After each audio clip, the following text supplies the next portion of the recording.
alone, if you're by yourself, then actually not having that basic human need being met is really difficult. And we've seen that at level 3, one of the things that could happen is that if you've got a close relative who's close by, then actually you can invite them into your bubble so long as they're kind of exclusive bubbles and they're not then going into other bubbles. So you can just kind of almost like merge a couple of bubbles to help with that.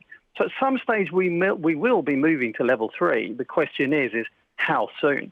But all the other behaviour pretty much stays the same. So I think the best thing for people to do is to prepare themselves to carry on doing the physical distancing rather than seeing it as any kind of big change or big difference from a social point of view. Yeah, I mean, look, extending it no doubt will also impact on those, I wanted to bring that up actually, those living alone especially so. I mean, you can imagine no human or physical contact for many weeks. That's a big ask for people in that position.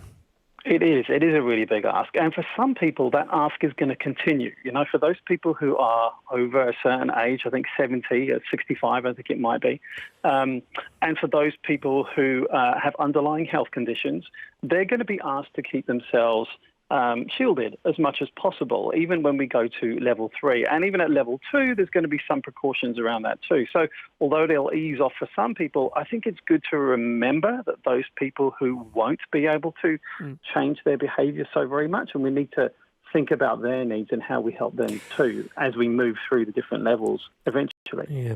No doubt, Dr. Jahal, as this announcement looms, there'll be anxiety whichever way we go, right? Anxiety from those reliant on work and an income to get food on the table. You might have a small business that you've set up. You're itching to get back up and going again, but also anxiety with some seeing level 3 as possibly opening ourselves up again too soon. It's a really delicate balance, huh?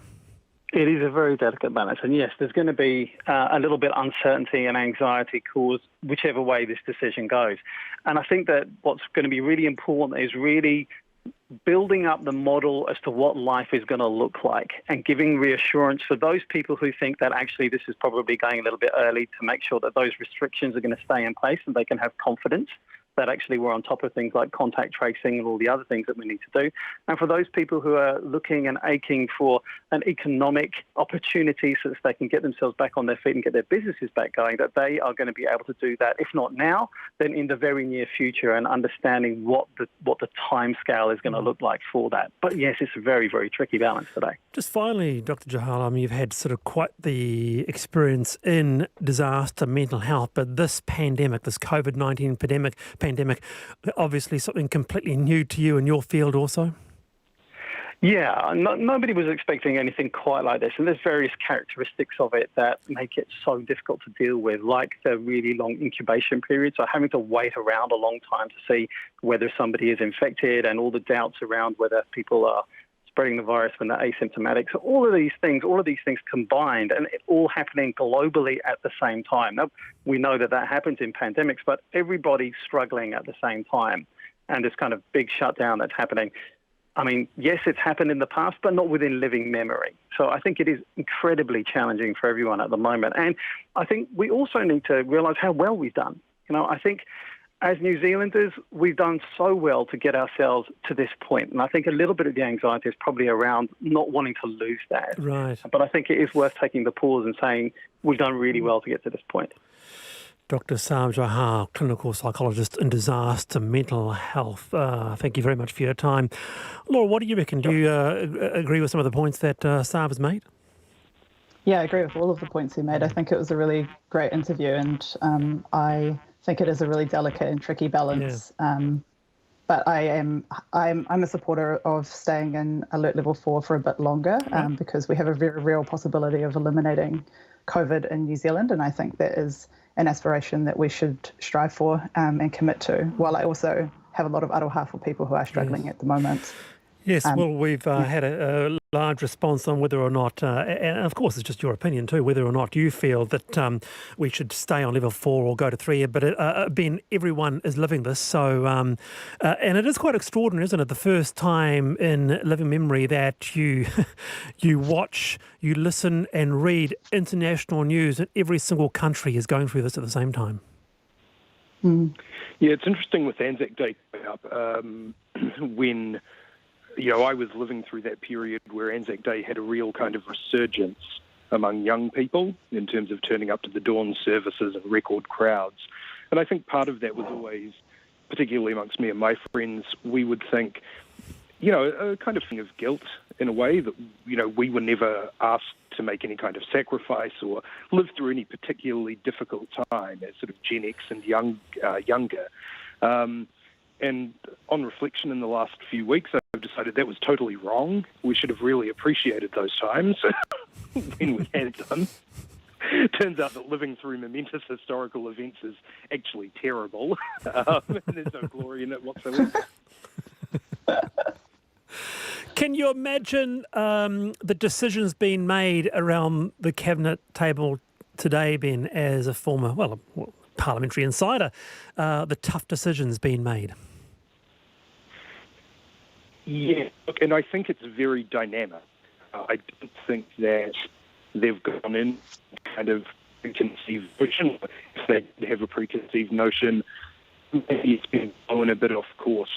I think there was a bit more confusion around level 3 and in terms of how much people expected it to be up than, our guests were saying.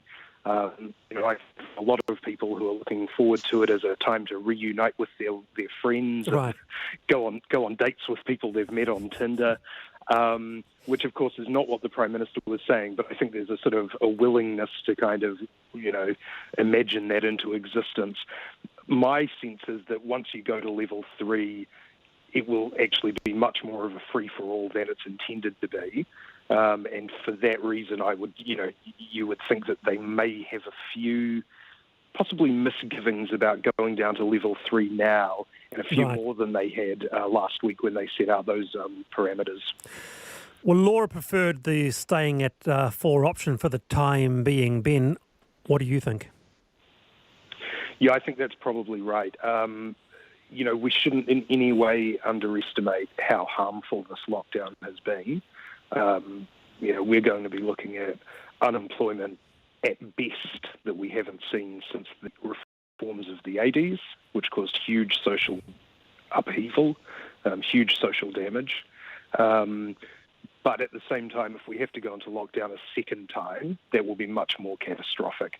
It's best that we kind of suck it up, make the best of the situation, and really try and drive those numbers down as close to zero as we can in the next week or two. You get one shot, basically, because I think if we have to go into lockdown again, that will be even worse. All right. So we're waiting for the Prime Minister's announcement at 4 p.m. We'll take that through for the first half of the hour at least. But just on a personal note, Laura, how has the lockdown been for you? What are the challenges that it's raised for you personally? One of the challenges it's raised is that, like everyone, we've probably all got someone in our lives who are close to us that we're worried about. My mum has severe asthma. My dad has type 2 diabetes. They are both considered at risk. I'm also worried about my grandparents who are Māori and have respiratory issues. So a lot of my work of late in my whānau life has been trying to find the wraparound support for them so that people and other members of the family go and pick up their groceries and things. On a professional level, of course, Action Station relies on donations. And obviously when people have less income, there's less money to donate. So there's also been some work that we've had to do to cut our budgets, freeze our salaries, etc., to ensure the longevity of our organisation. And that's the longevity will be there. That'll be okay in the end? Yes, yeah. Yeah, very good. With us this afternoon, sort of a condensed version of the panel really after the announcement at 4 p.m. with us, Laura O'Connell-Rapira and Ben Thomas. Stay tuned for the Prime Minister's announcement at 4 or just after.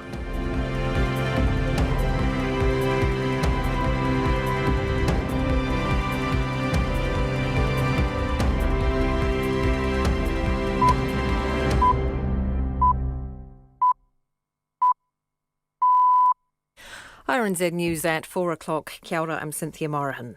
The Prime Minister is about to make an announcement regarding the country's COVID-19 alert level and will be crossing to the Beehive as soon as that gets underway.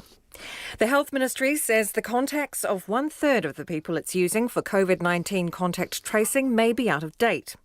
An independent audit of the tracing system is about to be released, but the ministry has already told RNZ its National Health Index, or NHI system, along with screening databases, have up-to-date details for only 2/3 of people.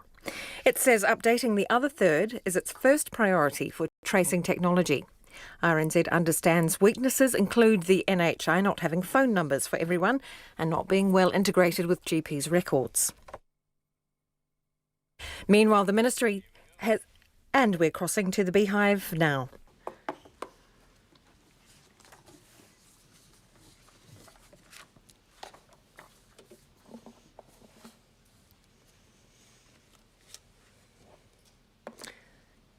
Tēnā koutou katoa, ngā mihi nui ki a koutou. Over the past few weeks, I've often used my time at this podium to acknowledge the people on the front line. Today I want to remember the people in New Zealand who have lost someone to COVID-19, or the many more who had the terror of almost losing someone. Throughout this pandemic, there have been individuals who I have tracked the progress of.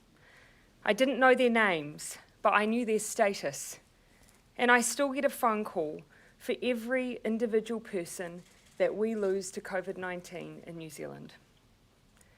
We may be amongst a small number of countries where that is still able to happen, where the numbers we have lost have been small, but we cannot forget that every number is someone's father, someone's mum, a relative, or a friend, and someone that we have all been united in an effort to protect and to save.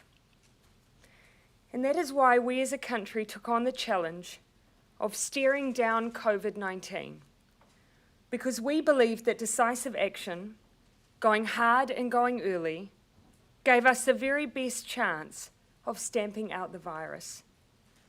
And it has. We have done what very few countries have been able to do. We have stopped a wave of devastation. Our transmission rate, that is the number of cases that each person with the virus passes it on to, is now 0.48, less than half a person each. Overseas, the average is 2.5 people. We have amongst the lowest number of confirmed cases per 100,000 people in the world. We have a relatively low proportion of serious cases, and according to the Oxford University Coronavirus Government Response Tracker, one of the lowest mortality rates in the world. Nearly every case identified since April 1 is primarily as a result of overseas travel or contact with someone with the virus, and often in existing clusters. The number of individual cases that we don't have an obvious connection in that period now stands at only 8. Our testing has scaled up, and we've now tested over 85,000 New Zealanders, one of the highest testing rates per capita in the world. In the last few days, we expanded testing to include random testing in Queenstown, the Waikato, Canterbury, and Auckland. We've tested over 1,000 people this way and so far have produced not a single positive result. The Director General of Health is confident that there is currently no widespread, undetected community transmission in New Zealand. In short, the effort of our team of 5 million has broken the chain of transmission and taken a quantum leap forward in our goal to eliminate the virus. Elimination doesn't mean 0 cases. It means 0 tolerance for cases. It means when a case emerges, and it will, we test, we contact trace, we isolate, and we do that every single time with the ambition that when we see COVID, we eliminate it. That is how we will keep our transmission rate under 1. And it is how we will keep succeeding. And we have seen success. You, all of you, have stopped the uncontrolled explosion of COVID-19 in New Zealand, and I couldn't feel prouder of the start that we have made together. But I also feel a huge responsibility to ensure that we do not lose any of the gains that we have made either. On that basis, New Zealand will move out of Alert Level 4 lockdown at 11:59 p.m. on Monday, April 27, 1 week from today.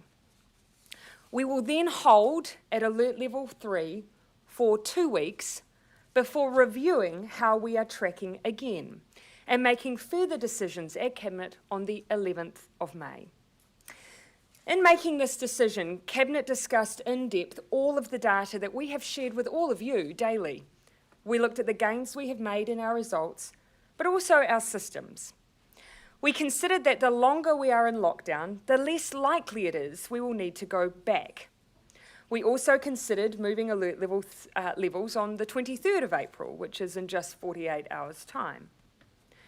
The sacrifice made to date has been huge, and Cabinet wanted to make sure we lock in our gains and give ourselves some additional certainty. Waiting to move alert levels next week costs us just 2 more business days, but gives us much greater long-term health and economic returns down the track. It means we are less likely to have to go backwards.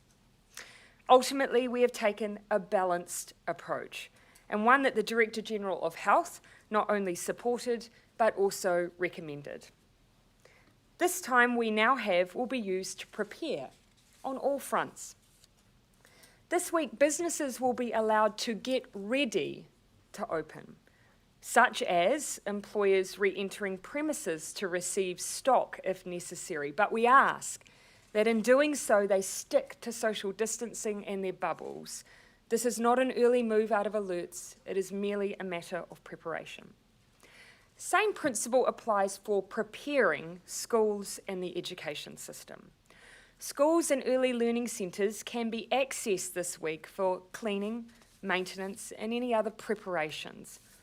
The current plan is for schools to be able to reopen for a teacher-only day on 28 April as part of their preparation. And we expect those who need to attend to be able to from 29 April. I do want to caution, it may take a bit longer for some schools and early learning centres to be ready, and the Minister of Education will continue to work alongside the education sector in those preparations.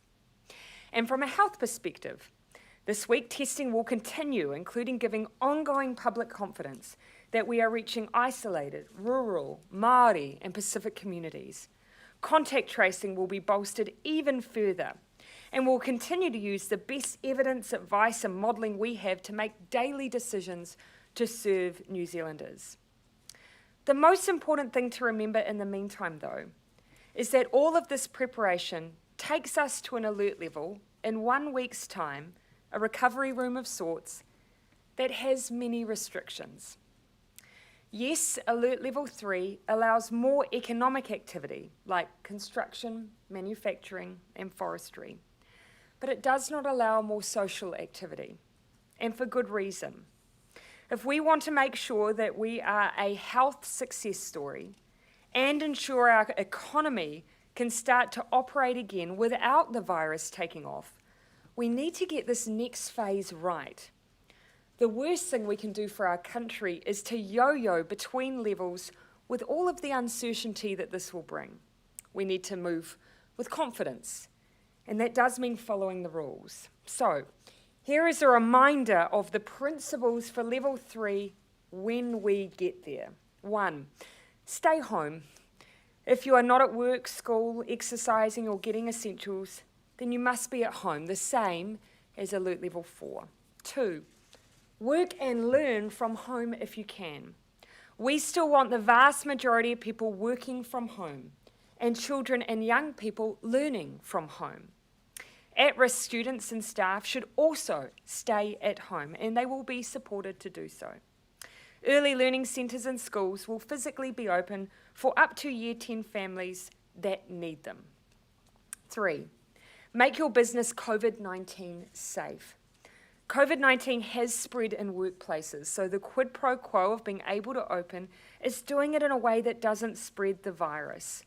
Important industries like construction, manufacturing, forestry will be open, as will retail, as long as it is contactless. 4, Stay regional. You can exercise at parks or beaches within your region, but the closer to home, the better. Activities must be safe. Keep 2 metres away from anyone not in your bubble and make minimal trips. 5, keep your bubble as small as possible. If you need to, at level 3, you can expand your bubble a small amount to bring in close family, isolated people or caregivers. 6, wash your hands often with soap, then dry them, cough and sneeze into your elbow. And 7, and this is a really important one, if you're sick, stay at home, get advice from the GP or Healthline about getting a test, and quickly. I cannot emphasise this enough. All of our success in contact tracing and isolation relies on knowing as soon as we can when you are unwell. There is no stigma to COVID-19. We will only be successful if everyone is willing to play their part in finding it wherever it is. These rules will be so important. We all want to continue to progress down the levels. The best hope of getting back to normal as soon as possible is never getting ahead of where we are right now. So, to recap to anyone just tuning in, we are currently in lockdown and are staying there for the next week. From Tuesday morning, the 28th of April, we will move to level 3 and stay there for 2 weeks. Those 2 weeks gives us another cycle of transmission to assess how we are doing. From there, we will move if we can and if we're ready, but only when we're ready and only when it's safe. And so this weekend, Anzac weekend, enjoy the company of your bubble, stay local, reflect on the amazing sacrifices of our forebears. Decades ago, they came together in the most testing of circumstances, half a world away, and helped forge who we are today.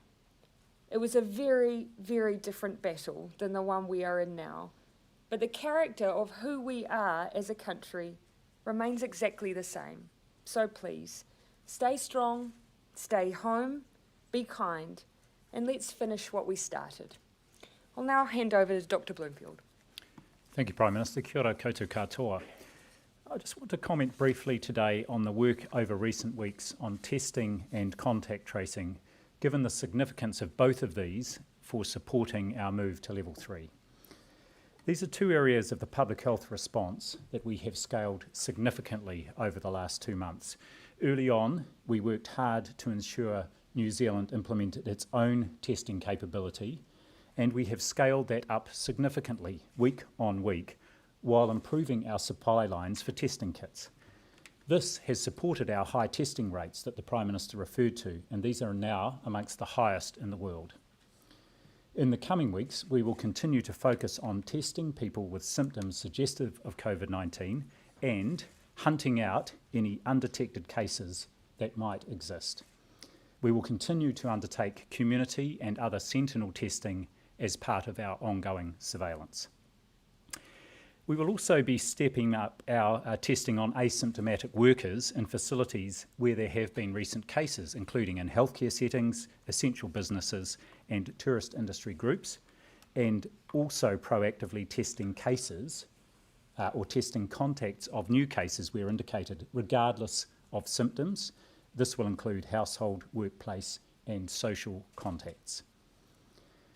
Equally, contact tracing was one of the first things that we started to scale up, including creating a national service with more than 200 staff who have had the sole focus of tracking down close contacts of confirmed and probable cases.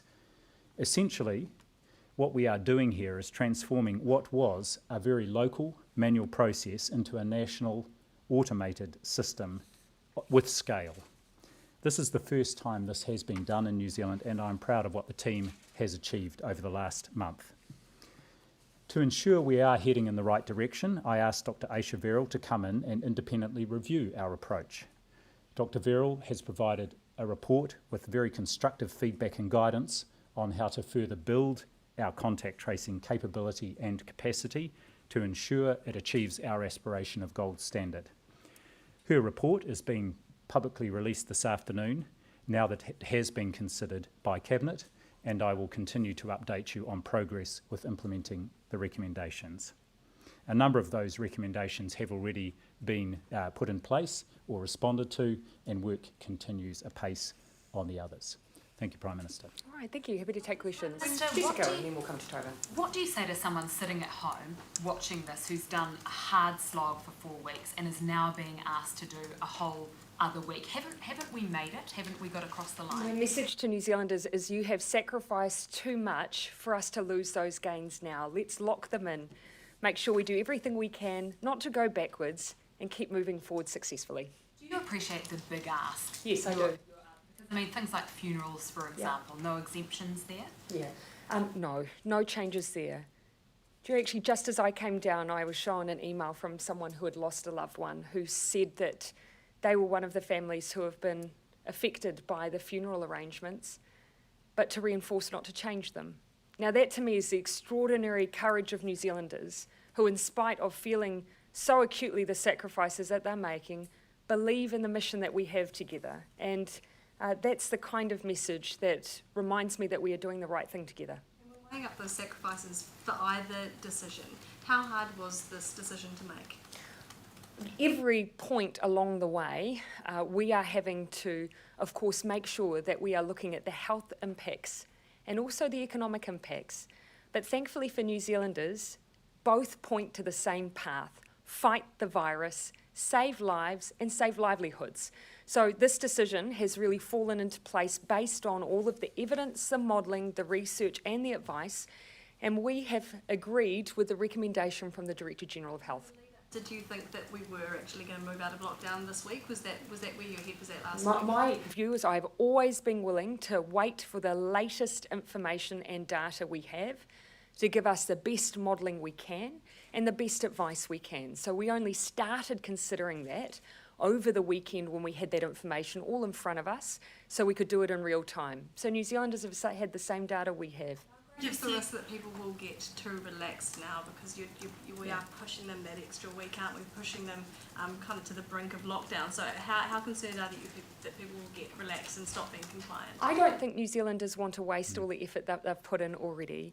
And also, all of the evidence I've seen to date shows that New Zealanders have done an exceptional job, by and large, of sticking with what has been an extraordinary ask. Compared to the rest of the world, we've done something that I think is incredible. That we'll lose 2 business days Yes. over the course of the week. That's relative to the decision of when the 4 weeks. Yeah. What kind of assessment was that in terms of the economic impact, the impact on businesses, and have you had any response from business about that time frame? And so the economic impact of those additional 2 days, we had to weigh up against the additional certainty that it gives that we're less likely to have to return to level 4 down the track. And so therefore we get the greatest gains at the lowest cost by making the decision that we have.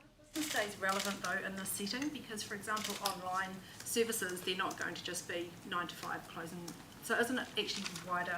Isn't it actually a week that businesses aren't trading as opposed to 2 days? Yeah, and of course keeping in mind then equally from that online setting, people can start placing their orders now. The point at which businesses are filling those orders, obviously we're waiting for them to resume activity next week. That doesn't stop New Zealanders from being able to engage in online commerce and then down the track those orders being filled. But it does make a difference to us in the long term. We didn't take lightly the decision. An extra 2 business days or waiting till next week, we know that's a big ask and we didn't take it lightly. But because it gives us an extra certainty and reduces the likelihood that we will go back to level 4, we believed that it was a sacrifice worth making. It doesn't preclude us from going back to level 4 though, does it? No, and what precludes us going backwards is sticking with the rules as we go. And that's why I will keep reinforcing. We remain in lockdown. At Alert Level 3, we continue to need vigilance, more so than ever, because that's when we will have more people in contact with one another. But New Zealanders have proven themselves, and they have done so in an incredible way. And so I have faith that we will keep doing that. You don't trust New Zealanders to be responsible enough to move into level 3 because, as you've said repeatedly, it's not that different from level 4. Yeah. So do you not trust New Zealanders to Socially, it's not. Socially, level 3 is not much different to level 4.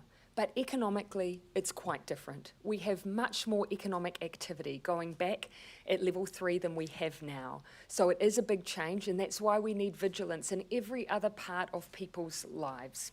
What's enforcement going to look like? What's enforcement going to look like, particularly with the ramp up of business activity, people being able to go out into their shops or warehouses? Yes. How is actually that going to be monitored to make sure that that is all being done safely, and are you moving, I suppose, to a level of higher trust? Yeah. Level 3 does come with higher trust and high expectations of New Zealanders, not to lose that trust.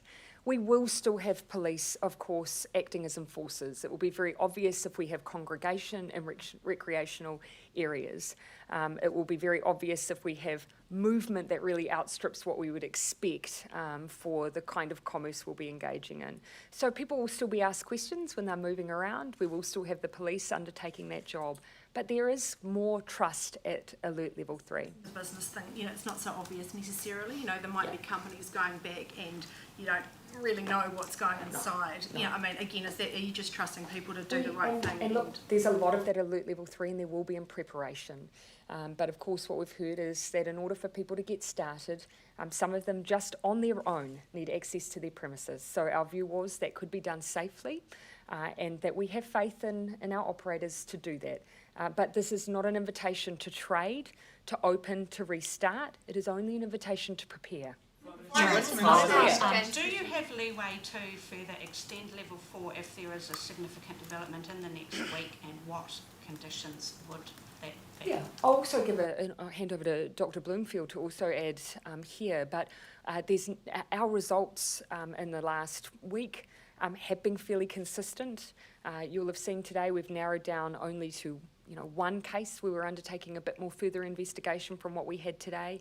With those numbers, that's given us the confidence to move. Over the next week, we expect further confidence again. And so I'm not expecting any surprises, particularly because of the proactive testing that's been underway.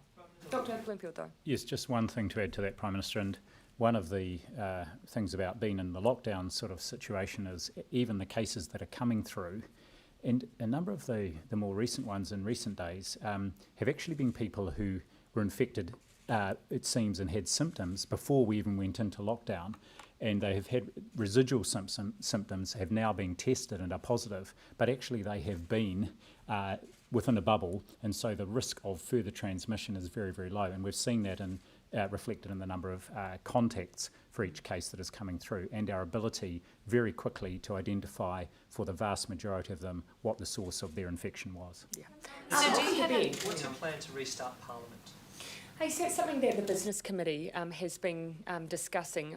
My preference is, even though I know some of their draft plans, my preference is to still leave parliamentary business for the Business Committee to announce. What you will have already heard me say is that Cabinet will mirror what it is that Parliament and that committee determines. You saw some insights into how they may choose to organise themselves. So the Speaker has already worked through what social distancing in the debating chamber looks like, how Parliament could operate with reduced attendance, and we likewise have mirrored that in working through the way that Cabinet and Cabinet committees. My intention is that Cabinet committees will resume under Alert Level 3, but we will use a mixture of face-to-face and distance so that we can apply the same expectations we're putting across every workplace here in the Beehive. The Finance Minister said last week that schools would have at least a week after the move down to Level 3 before they would have to reopen. You seem to be giving them only 2 days by your proposal. No, so I think the intention has always been notice.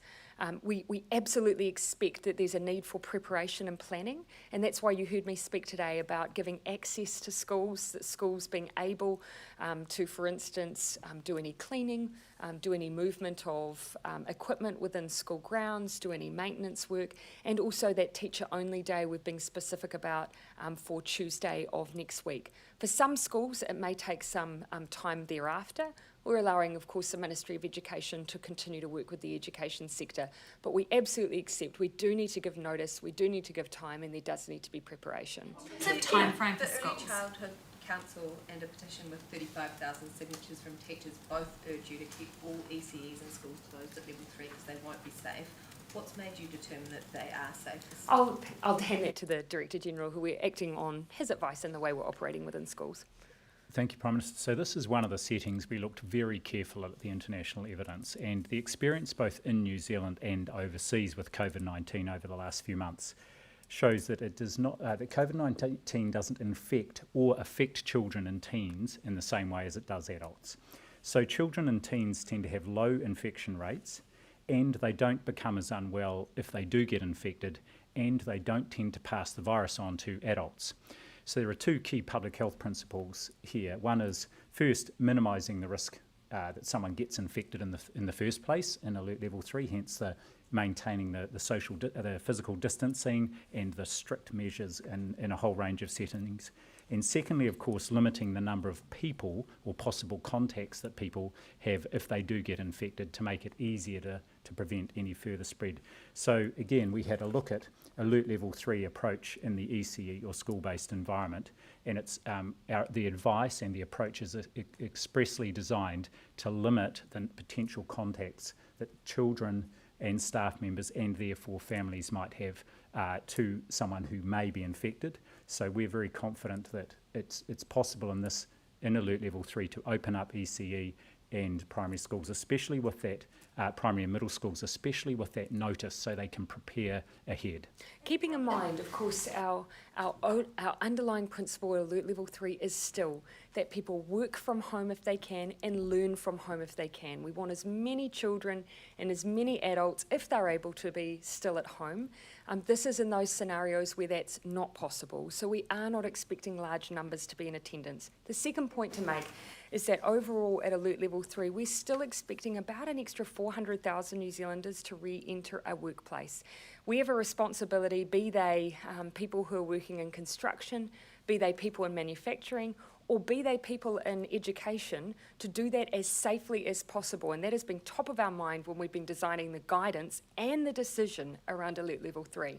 When you say it's only 2 business days, Yep. what do you say to the hospitality sector who are losing another weekend, and that's already a sector that's Do you know what? My message to hospitality is that actually the best thing that we can do for them is to get back to normal life as soon as possible. And what we've traded here is that by staying in that extra bit of time, that gives us greater certainty that we can keep moving in the right direction. That's what hospitality needs. And I can tell you as the Minister for Arts, Culture and Heritage, that is at the fore of my mind as well. With schools, Prime Minister, with schools, in terms of certainty for parents wanting a date, would you look at easing that message at all in Level 3 and saying you're welcome to come back to school now if you want to, or will parents have to wait till Level 2 to be able to properly send their children back to school? No, at this point, Alert Level 3 is Alert Level 3, and that guidance will remain the same throughout. Obviously, we've said that we will be revising it after 2 weeks. That's an acknowledgement that Alert Level 3 is still a very restricted place to be. And for many people, it won't feel a lot different to where we are now. It does open up, though, more parts of the economy, and that is a significant difference. Dr. Oh, sorry, I really neglected the right side. I'll come to you after. Yeah. Will it be up to schools to vet and decide which kids need to be back at school, or are you leaving it to parents' good natures? Yeah, that is not a burden we wish to put on schools. When we said voluntary, of course, that was an indication to parents. We are asking them if they can keep their children at home to do so. It would be too much of a burden to ask schools to vet and make decisions about the personal needs of the families and their parent community. So we are not asking them to do that, but we are asking parents to remember that the guidance is if you can keep your children at home, you should keep them at home. So this 2-week period, when will that decision be made on whether to move out of Level 3 or not? Because that's a Monday, that's cabinet, that could be cabinet that day. We're making it on the 11th. Right, so there won't be any lead-in time. It could be that night. We're making it on the 11th.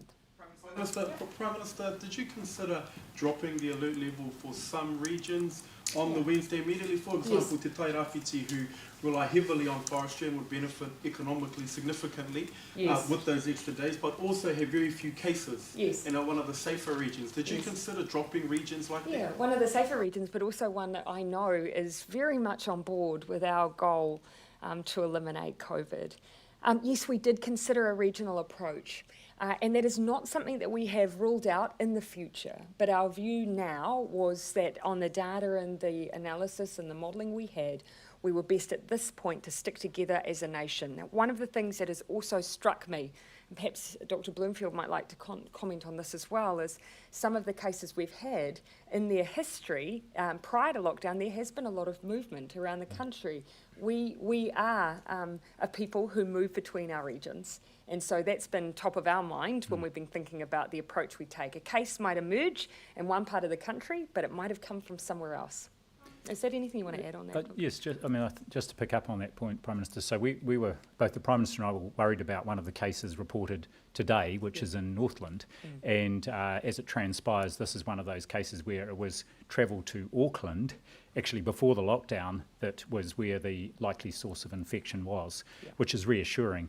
But this is, I think, one of the important features, again, of level 3, is to stop that travel between regions, except where it's necessary to keep the flow of goods going. I think important to also add on that Northland case, I think might have picked it up in March. So for anyone who has concerns about then the wider community, that's essentially less likely because of that transmission date. But it proves the point. Prime Minister, was Cabinet unanimous in today's decision? There was consensus. There were a range of views shared, but there was consensus around this decision. What level will domestic flights and stuff start going back to normal? So essentially, Alert Level 3 maintains the same expectations around domestic flights. And so it's only once you get further down the alert levels that you start seeing different provisions for domestic aviation. How many contacts do we have? I'll come to you. You go into Okay. To what extent did New Zealand's contact tracing capabilities factor into Cabinet's decision? Our contact tracing abilities. As I've said yesterday, we had to factor in a whole range of issues around our systems and processes, and I outlined in the beginning our current take on how they're operating. You'll see from announcements we're making today, we continue to put additional resource into continuing to scale up our contact tracing, which has happened over the last 4 weeks. We've put in an additional $15 million already. We've scaled up the FTE capacity considerably. We're putting capacity to do that even further again with surge capacity up to 300 FTEs and an additional $55 million put aside for us to continue to build a gold standard contact tracing system, unlike likes of which New Zealand has never seen before. How many, maybe for Dr. Bloomfield, how many contacts do we have the ability to trace per day right now? Right now, with our National Contact Tracing Centre, we can trace up to 5,000 calls per day. Yes, contacts per day. You're confident that's enough if we did, heaven forbid, things got out of control down the line? We're going to continue to build our capacity. What we want to be able to do is to be able to scale up rapidly, even more if we need to. Having that it all on a single electronic and linked approach platform across the country will enable that to happen. It means we can link in our public health units to our nationally based people, and we can also, like Healthline does, even use people doing those calls who are actually based at home and working off an electronic platform. We'll let you finish, Tova. Thank you, sorry. Did the doubling of the community transmission from 2% to 4%, was that a factor in your recommendation to Cabinet to stay in level 4? Actually, the community, the cases ascribed to or concluded to be community transmission has continued to drop, especially over this last 3 weeks. Yeah, so you'll hear every day we've been talking a little bit more detail around the cases that we're still trying to locate their connection. And at the moment, in the last 2 weeks, we've talked about the 1st of April, it's been a total of 9 cases. So incredibly low, and confidence around the way those cases have been dealt with.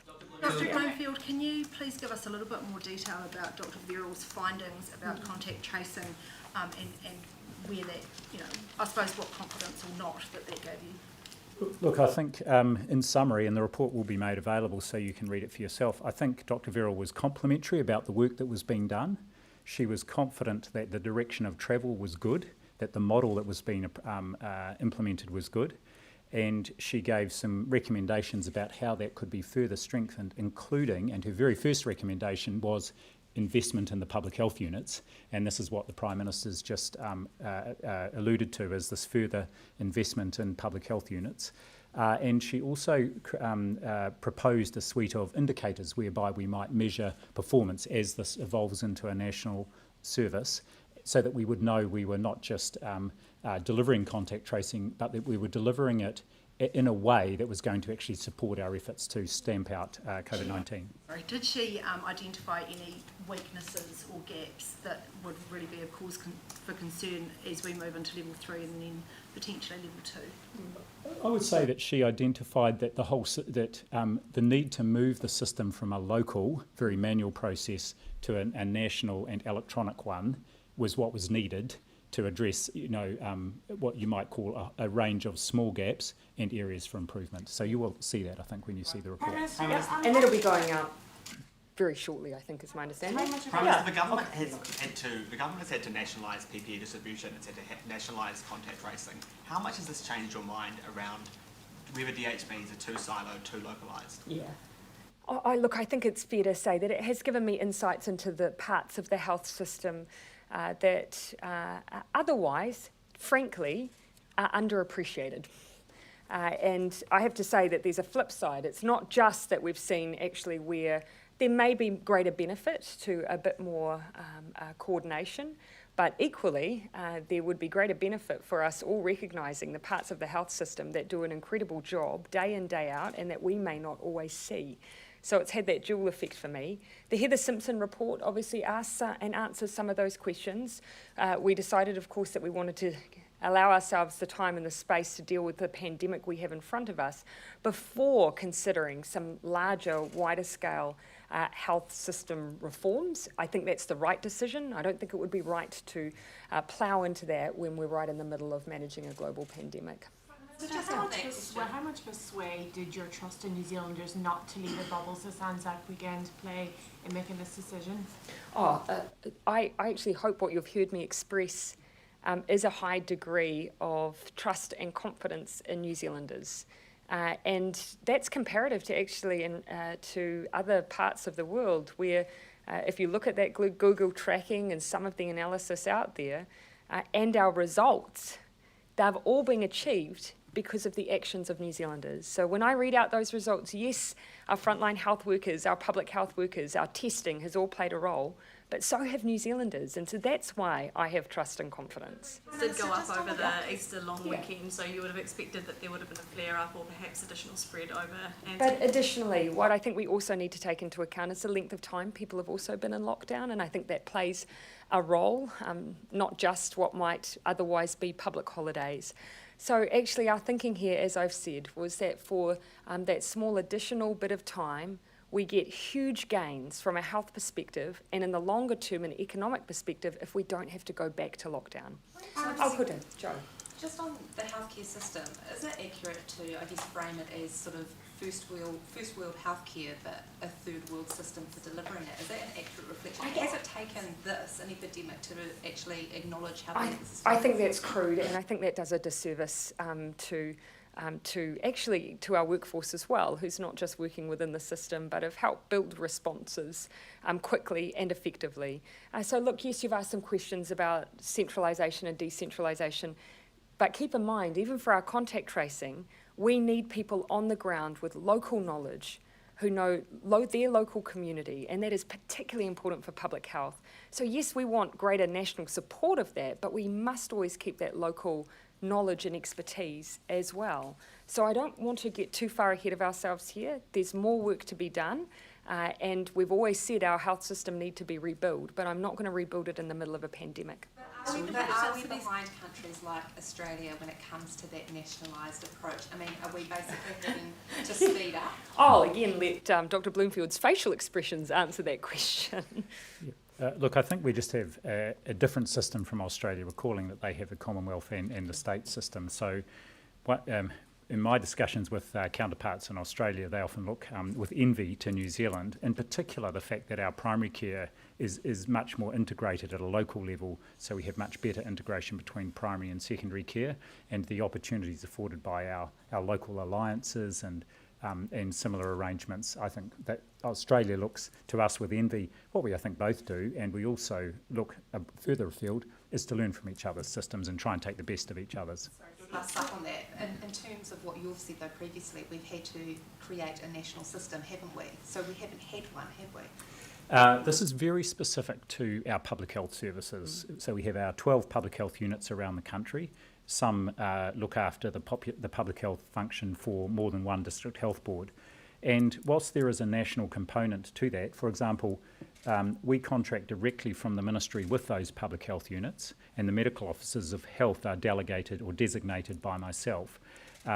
There is still, a bit like our district health boards, they do tend to be contained within their region and deliver services for their region. What this has shown is that there is both a need and value in having that local and regional capability and capacity linked much more and integrated much more strongly at a national level. I do think it's important to recognise that until, really the beginning of the year, these services were used for TB, measles, on a relatively infrequent basis, to then suddenly have to scale up for a service that could operate nationally in a global pandemic. So yes, there has been areas where we've needed to boost resource capability, build a national system of collating information across regions, and we've had to do that very, very quickly, and that has meant there's been more work to do. But when you think about what we usually have to do with these services and the additional layer that we've asked them to contend with, their response has been incredible. There is more to do though, and we're all very, very open about that. Just on the elimination target, you say that this doesn't mean 0 cases. Yeah. Does this mean you're prepared, or at least expecting to have the virus in the country until there's a vaccine? Look, I do again think there's a big difference between the notion of just suppression, where you accept almost the existence of COVID-19 in New Zealand's strategy, which has been this ongoing campaign of elimination. But of course, the reason I wanted to give that explanation is when you hear the word elimination, you think gone forever. And I don't want New Zealanders to think that when they see a case, that means we've failed. It doesn't. It means 0 tolerance. So every time we see a case, we basically pounce on it. We do everything we can then to shut it down and to eliminate it when it arises. And we will have to keep doing that on an ongoing basis, and yes, until a vaccine arises. I'll return to the question of the regions, because I think there's so few cases now. I think 40, less than 40 in the last 4 days. There are going to be regions in New Zealand that haven't had a case in a week or so. And you're going to have cries from those regions to reopen or go to level 2. Are you open to doing that, or is that just a closed shop until 11 May? No, the decision we've made today is for all of New Zealand. We haven't ruled out in the future circumstances where we may take on regional variation, but we haven't adopted it in this instance. A couple for other newsrooms, if that's all right. Firstly, our sports department, at what alert level are contact sports likely to be able to resume training again? Yeah, we're doing further work at the moment that is primarily applicable to alert level 2. Australia's forcing tech giants like Google and Facebook to pay local media companies for their content. Will you follow suit? To pay local media companies for their content. I haven't seen that announcement. I'll look in a little more detail. I would again remind, just give the example though, in recent times our COVID-19 advertising campaign has predominantly gone through and had the biggest proportion of spend with our mainstream media rather than alternates like Facebook and online services. Facebook is sharing local media content though, and it's picking up a big share of advertising revenue. Should those tech giants be paying a kind of dividend of that? Of course, we've had the debate about digital services taxation. That's something we consulted on. It's not something we've made any decisions on, but you will remember that as a government, this is a question that we have asked the public and sought their feedback. Prime Minister, in a week's time we go to level 3. What will you be looking for in that 2 weeks at level 3? What sort of indicators will you be looking for maybe to go to level 2? Again, same New Zealanders will be looking at the same things we will be. Again, what's happening with our case numbers, what those case numbers tell us, the story that they tell us about transmission and where they're happening. So again, we'll be sharing that data in real time. And also, we'll continually be looking at keeping our testing up, keeping that positivity rate low, so for a big number of tests, just a small number of positives, and making sure we get that good geographic spread. Dr. Bloomfield, would you like to share yours as well? I'll just let Dr. Bloomfield just add as well. So I think those are the main features. We'll be wanting on a daily basis, as we have been doing, to really understand if we're getting cases, where they are and how we got them. And then, as the Prime Minister said, that really strong stamp it out posture. So that will be really critical to giving us confidence that the level 3 measures are working. And I think also, and the Prime Minister's alluded to this, we need to be even more vigilant in level 3 than in level 4 because we don't have the protection of the full lockdown scenario. And so we'll be wanting to see that New Zealanders are maintaining those really critical behaviours that will help protect us and help keep those chains of transmission broken, really, and that is in particular around physical distancing. So that will, I think, be critical also to our advice about whether or not to move further beyond I'm aware level that 3. many of you have deadlines for filing, so I'll just take 2 more questions if I may. The NHI, what proportion of New Zealanders does it have up-to-date contact details for, and is it enough? Very high now. I won't guess other than to say it's well over 95%, and the reason for that is we now have a national electronic enrolment service through our primary care, and one of our best ways to get up-to-date contact details for people is when they enrol through their general practitioner with the PHO, and that is updated. That is a file is sent every month into the Ministry of Health, and the information, any updates on address information, goes into the NHI at that time. So it's very contemporary. Yeah. So did Cabinet do exactly what you asked them to do today? Did Cabinet do exactly what you recommended, or was it not? Was it right? Well, I'll have to defer to the Prime Minister on that. Dr Bloomfield wasn't part of the Cabinet decision, but I can tell you in writing he gave us the advice that we do exactly what we have announced today. So there are some concerns from principals and teachers that at level 3 work from home if you can means that those who can't are more likely blue collar workers. They'll then have to send their children to ECE to schools. What is your message to those principals, teachers? Sorry, you'll have to explain to me what the difference is therefore. That they will have to send their kids to school. Yes, I mean, ultimately we are asking parents who can work from home to work from home, and yes, there will be certain types then of workforces that are more able to work from home that can't.